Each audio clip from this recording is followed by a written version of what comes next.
Hello दोस्तों, तो आज हम आपको बताते हैं पॉलीथीन से पैराशूट बनाना। तो चलिए इसको शुरू करते हैं। अगर आपको हमारा वीडियो अच्छा लगा तो चैनल को सब्सक्राइब कीजिए और बेल आइकन को प्रेस कीजिए ताकि आपको हमारे आने वाले वीडियो का नोटिफिकेशन सबसे पहले मिले। तो चलिए फ्रेंड्स शुरू करते हैं। तो इसको यहाँ से कट कर लेते हैं पहले।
जैसा कि ये छेद हो गए हैं, इनमें एक एक धागा भरना है।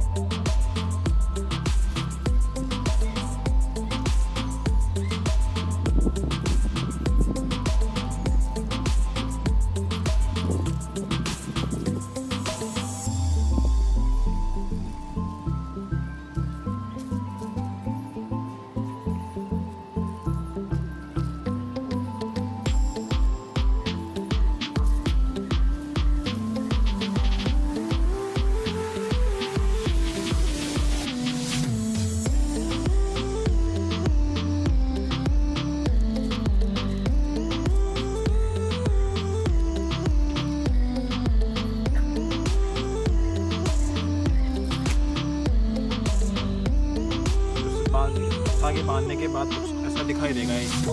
चलिए इसको टेस्ट करके देखते हैं। इसे कुछ बांध, जैसे कि आपने ये देखा तो हमने इसके एक छोटे टेडी बियर बांध दिए है। ये इसका वजन सह सकता है साइज।